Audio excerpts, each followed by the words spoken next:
ওই রসুল যার পেশাব যদি ভুলে পান করে, পেশাব, উম্মে আয়মান আল্লাহর রসুলের পেশাব ভুলে পান করে ফেলছেন।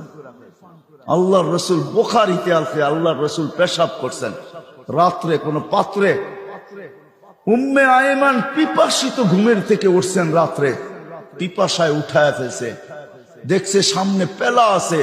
আল্লাহর রসুলের কিতো দাসী ছিল উম্মে আয়মান, পেলা সামনে রাখা, হাত দিয়া দেখে পানির মতো তরল, নাক নিয়া দেখে সুঘ্রাণ, মন মানতে ছিল না, পান করা পিপাসা মিটায় নিছে।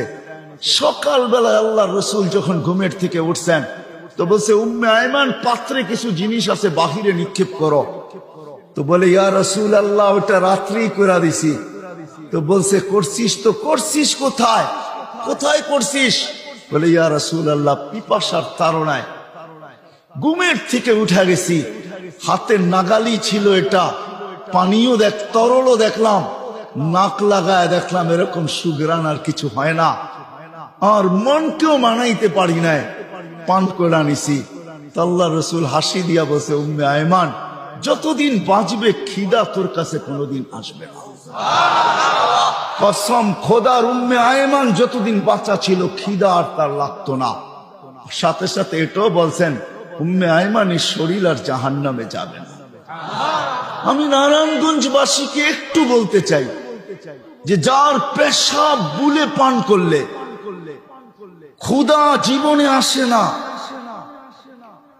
জান্নাত জাহান্নাম হারাম হয়ে যায়, ওই ব্যক্তির কেরিয়ার, ওই ব্যক্তির আদর্শ, ওই ব্যক্তির লাইফ স্টাইল হয়। যুবক, তোমাদের পায়ে হাত দিয়া বলি, কার লাইফ স্টাইল তুমি অনুকরণ করো? কার লাইফ স্টাইল? লাইফ স্টাইল অনুকরণ করো তো মুহাম্মদুর রাসূলুল্লাহ। খোদার কসম, চুল কাটা তোমাকে জান্নাতে নিয়ে যাবে, চুল কাটা। মুহাম্মদুর রাসূলুল্লাহর পোশাক তোমাকে জান্নাতে নিবে। যদি পেশাব জান্নাতে নিতে পারে তো পোশাক কেন নিবে না? আমাকে যুক্তি দেন। পেশাব যদি জান্নাতে নিতে পারে তাহলে চুল কাটা কেন নিবে না? পোশাক যদি নিতে পারে তো দাড়ি রাখা কেন নিবে না? পোশাক যদি নিতে পারে তাহলে পর্দা কেন নিবে না? পোশাক যদি নিতে পারে, পেশাব যদি নিতে পারে তাহলে মুস্কি হাসা কেন নিবে না? আমাকে যুক্তি দিয়া বুঝান। লজিকের দুনিয়া, আমিও লজিক দিব, আপনিও লজিক দেন। আমি লজিকে বিশ্বাসী, আপনি লজিক দিবেন, দেন, আমিও লজিক দিব। যার পেশাব, যার